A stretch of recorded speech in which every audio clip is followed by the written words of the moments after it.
আসসালামু আলাইকুম। Tricky education চ্যানেলের পক্ষ থেকে আমি রিয়াদ একরামুল হাসান আপনাদেরকে আজকে ক্লাসে জানাই স্বাগতম। তো আজকে আমরা অনার্স চতুর্থ বর্ষের টেন্সর অ্যানালাইসিস কোর্সের আরেকটি ক্লাস নিয়ে উপস্থিত হয়েছি। তো আজকে আমরা এই ক্লাসে ভিন্ন আরেকটা টপিক নিয়ে আলোচনা করব। সেটা হচ্ছে আমাদের প্রথমত যেটা আলোচনা করব সেটা হচ্ছে একটা ডেল বা আমাদের ক্রনেকার ডেল্টা যেটা ছিল ওই ক্রনেকার ডেল্টা থেকে একটা দুই মাত্রার মিশ্র টেন্সর বের করা এবং কখন একটা টেন্সর বা একটা রাশি কখন সেটা টেন্সর হবে না। এতক্ষণ তো আমরা পড়ে আসলাম যে টেন্সর কিভাবে বানাতে হয় বা টেন্সর কিভাবে নিতে হয় বা রূপান্তর কিভাবে করতে হয়, ওই বিষয়গুলো আমরা জানতে পারছি। এখন আজকে ক্লাসে আমরা জানবো কখন একটা রাশি টেন্সর হবে না, ওই শর্তটাও আজকে আমরা জানবো। তো দেখেন, আমরা প্রথমত এই যে ম্যাথটা আছে এটা খুবই ইম্পর্টেন্ট কিন্তু খুবই ছোট, তাই আমি এটা বই থেকে দেখাই দিতেছি। খুব একটা আলোচনা করার মতো কিছু নাই, প্রিভিয়াস ক্লাসের আলোচনাটাই এখানে আসছে। এখানে বলছে দেখাও যে ক্রনেকার ডেল্টা পি কিউ একটা দুই মাত্রার মিশ্র টেন্সর। ওকে, এটা আমাদের দেখাইতে বলছে। তো আমরা জানি এটা আমাদের ক্রনেকার ডেল্টা দেওয়া ছিল, এটার উপর যদি আমরা ভার দিয়ে দিই মানে ভেক্টর চিহ্ন দিই তখন সেটার মধ্যে তার যে সিমিলার থাকে, মানে পি এর সিমিলার হচ্ছে আই, কিউ এর সিমিলার হচ্ছে জে, যেটা আপনারা জানেন সিমিলার হিসেবে লিখতে হয়, ইজ ইকুয়াল টু এটা লেখার নিয়ম কিন্তু আমরা জানি যে ডেল এক্স আই এটার জন্য একটা উপরে, এটার জন্য একটা কি করতে হবে আমাদের নিচে দিতে হবে। তো এখন এইটুকু থেকে এর পরবর্তীতে ক্যালকুলেশনটা করার জন্য আমরা ধারাবাহিকভাবে যাব।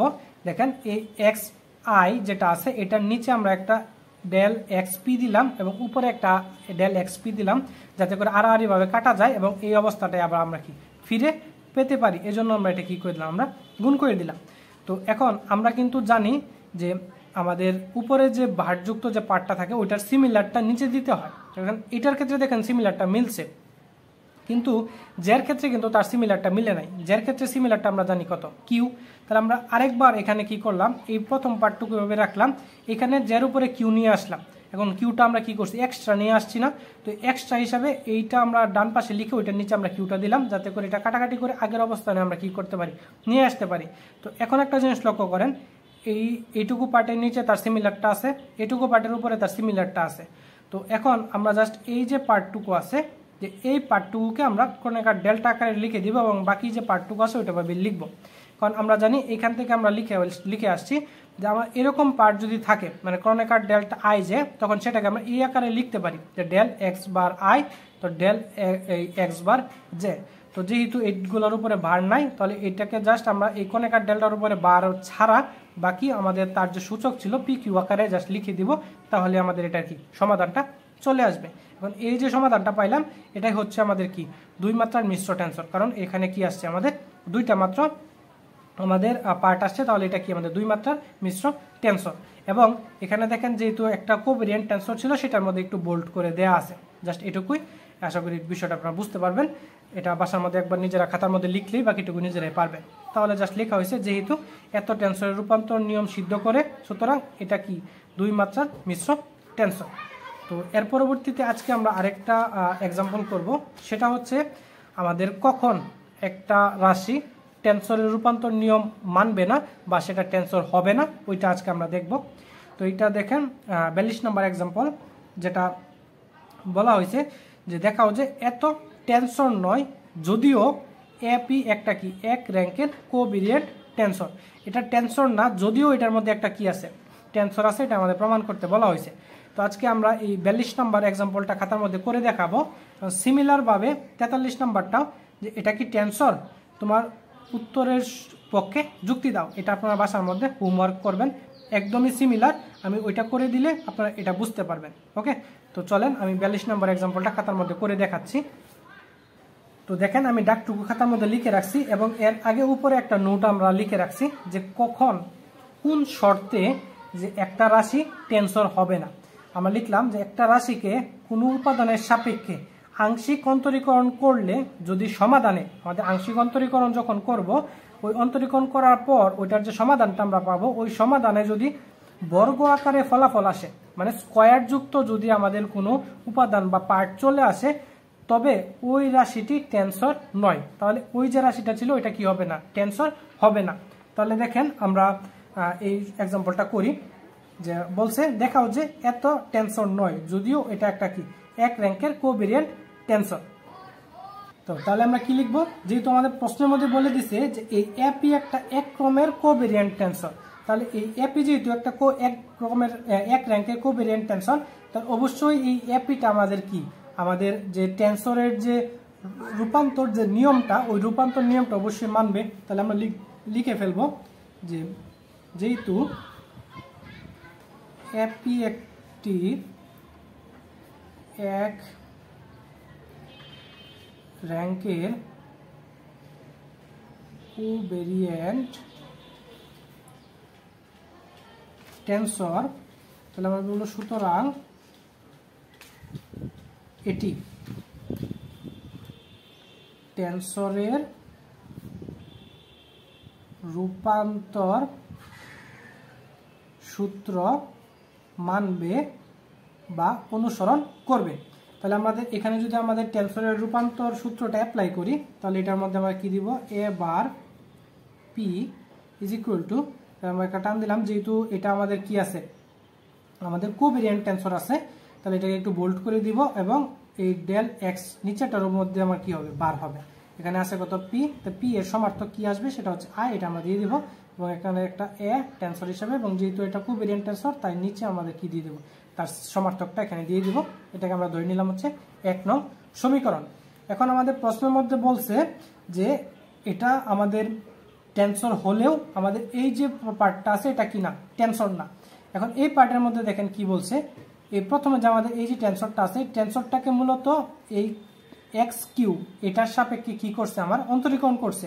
তো আমাদের যে নিয়মটা ছিল বা আমাদের যে ডাকটা ছিল, ওইখানে কিন্তু আমরা বলছি যে একটা রাশিকে যখন কোন উপাদানের সাপেক্ষে আংশিক অন্তরীকরণ করব, তাহলে আমাদের এখানে বোঝা যাচ্ছে যে এই যে আমাদের এপিটা আছে এটাকে আমাদের এক্স কিউ এর সাপেক্ষে আংশিক অন্তরীকরণ করতে হবে।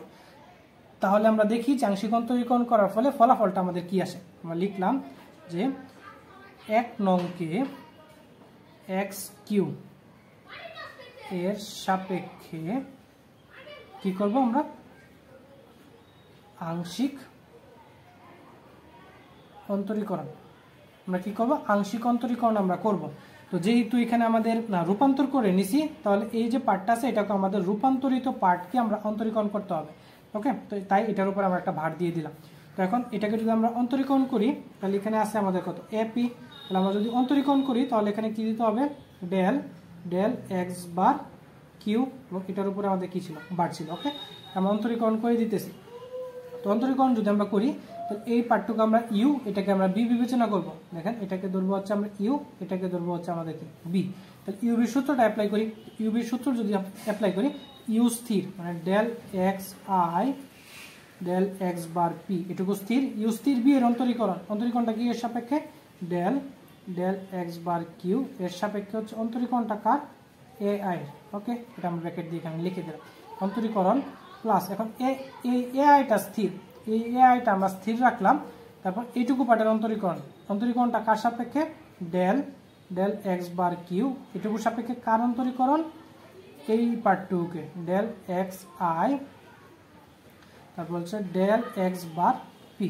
ওকে, এটুকুকে আমরা কি করলাম ইউবি সূত্র অ্যাপ্লাই করলাম ইজ ইকুয়াল টু, এখন আমরা লিখে দিব যা ছিল বাম পাশে del x bar q is equal to. এখন এইটুকু পার্টের মধ্যে একটা জিনিস লক্ষ্য করেন, দেখেন প্রথম যে পার্টটা লিখলাম del del x i del x p, এটা কিন্তু রূপান্তরের সকল শর্ত মানছে, মানে নিচের যেটা ছিল ওইটা সিমিলারটা উপরে নিয়ে আসতে পারছে। কিন্তু এখানে দেখেন একটা পার্ট, এখানে del a i divided del x bar q, এখানে কিউ এর সিমিলার কি যে এটা কিন্তু তার উপরে নাই। তাহলে আমরা একটু টেকনিক খাটিয়ে এখানে তার সিমিলারটা আমরা নিয়ে আসার চেষ্টা করব, আমরা সিমিলারটা নিয়ে আসবো। তো এটা আমাদের কি করে ফেলছি অতিরিক্ত লিখছি না, তো এটার সাথে আবার গুণ দিয়ে আমরা ডেল এক্স যে এটা আমরা এখানে কি করে দিব আমরা গুণ আকারে দিয়ে দিব, এবং উপরে আমরা ডেল এ আই এটুকুকে আমরা কি করব রাখবো। ওকে, এটা একটা জিনিস লক্ষ্য করেন, এটা কাটাকাটি চলে যাবে এবং সিমিলার আগের মতো আগেরটা কি থেকে যাইতেছে, জাস্ট আমরা মিলানোর জন্য। প্লাস এখানে দেখেন কি লিখলাম এ আই, এটাকে যদি আমরা গুণ করে দিই তাহলে দেখেন কি আসতেছে ডেল ডেল গুণ করলে আসবে হচ্ছে ডেল স্কোয়ার এক্স আই, নিচে আসতেছে কত del x bar Q del x bar P. ওকে, তো এখন একটা জিনিস লক্ষ্য করেন, এই যে আমরা এক্স বার কিউ এর সাপেক্ষে আংশিক অন্তরীকরণ করলাম, অন্তরীকরণ করার পরে এই যে একটা পার্ট আমরা পাইলাম, যে পার্টের মধ্যে আমাদের কিন্তু বর্গ আকারে সমাধানটা চলে আসছে। কিন্তু আমরা কিন্তু শর্তের মধ্যে বলছিলাম যে অন্তরীকরণ করার পরে সমাধানের মধ্যে যদি বর্গ আকৃতির ফলাফল আসে তাহলে ওই রাশিটা কি আমাদের কি হবে না, টেনসর হবে না। তাই আমরা এটা জাস্ট লিখে দিব যে যেহেতু 2 নং সমীকরণ, মানে এটাকে যদি আমরা 2 নং ধরি, তাহলে এই 2 নং সমীকরণের দ্বিতীয় পদ, এই যে দ্বিতীয় পদটা আছে, দ্বিতীয় পদে টেনসর রূপান্তরের শর্তটা কি মানে নাই। তাহলে আমরা লিখে দিব যেহেতু 2 নং এ দ্বিতীয় পদে, 2 নং এর দ্বিতীয় পদে টেনসর রূপান্তরের সূত্র বা শর্ত আপনারা বলতে পারেন, শর্ত অথবা সূত্র মানে নাই বা মানেনি, তাই এটা আমাদের কি হবে না, টেনসর হবে না। তাই লিখে দেবো তাই del a p del x bar q কি না, টেনসর নয়। ওকে, আশা করি আপনারা বিষয়টা বুঝতে পারছেন। তো দেখেন এখানে আপনারা বার দিবেন না, কেননা আপনারা রূপান্তর বিধি যখন রূপান্তর করবেন তখন আপনাদের বারটা দিতে হবে, কিন্তু রূপান্তর করার পরে আমরা দেখছি যে এটা হচ্ছে না। তো এটা কোথা থেকে আনছিলাম, এই যে রূপান্তর আমাদের এই বার ছাড়া যে পার্টটা ছিল ওইটা থেকে আমরা এই রূপান্তর করে দেখছি। তার মানে এই বার ছাড়া যে পার্টটা ওইটাই আসলে কি না, টেনসর না। এখানে আপনারা বার দিবেন না, প্রশ্ন যেটা ছিল ওইটা দিয়ে এখানে লিখবেন যে এটা কি না, আমাদের টেনসর নয়। তো আশা করি আপনারা বিষয়টা বুঝতে পারছেন। তো আজকের ক্লাসটা এই পর্যন্তই। পরবর্তী ক্লাসে আমরা এই অধ্যায়ে আরেকটা গুরুত্ব টপিক নিয়ে আলোচনা করব। ধন্যবাদ।